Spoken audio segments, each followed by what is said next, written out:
The original Star Wars movies are my favorite movies of all time. So, along with the Millennium Falcon and the Death Star, Stormtroopers are one of the most iconic images from my childhood.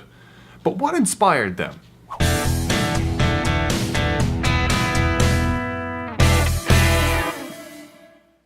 Hello everybody, my name is Lucas Grunewald and this is History Abridged. It's history, just shorter.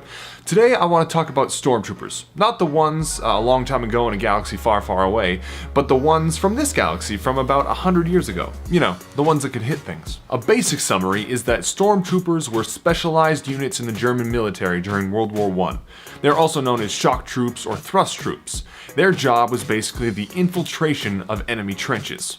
That's the gist of it, but let's go a little deeper. Just before World War I, technology was getting a little bit crazy. So people were thinking that, maybe tactics should change along with the technology. Like, the people in charge weren't thinking that, but some people were. Close order assault, a kind of tactic where soldiers clumped together in ranks and then charged, was looking like it might not be the best idea when things like machine guns and grenades existed. And then World War I broke out, and one of the main tactics of every army basically was trench warfare, where they had their soldiers in trenches, they hopped up out of the trenches and rushed through no man's land to get to the enemy's trench and take them out. But machine guns existed, so it was just a big stalemate for a long time.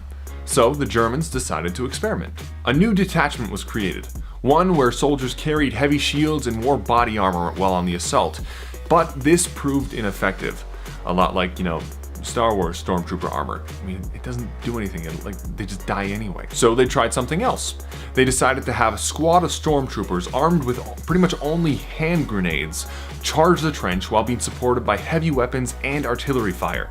And this one was actually working fairly well, so they decided to develop this tactic further. So they started training more men for this specific position and tailoring gear for them. They gave them lighter boots so they could move faster.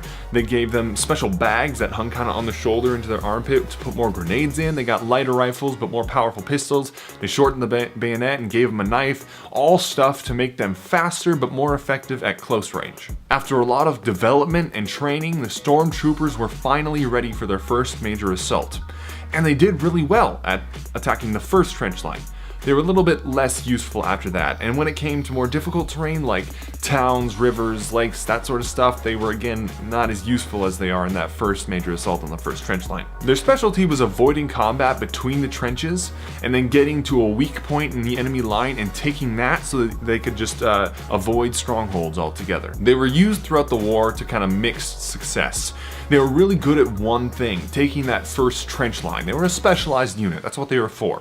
But hey, they were good at one thing. That's more than the Star Wars Stormtroopers. Hey everybody, thank you so much for watching. If you like this video, hit that like button, hit the subscribe button, the little bell icon if you want to get notified when I put up new videos. And if you have an idea for a future episode, leave that in the comments. And if you have a correction or an addition to this episode, please leave that in the comments as well. As always, I am Lucas Grunewald and this is History Abridged.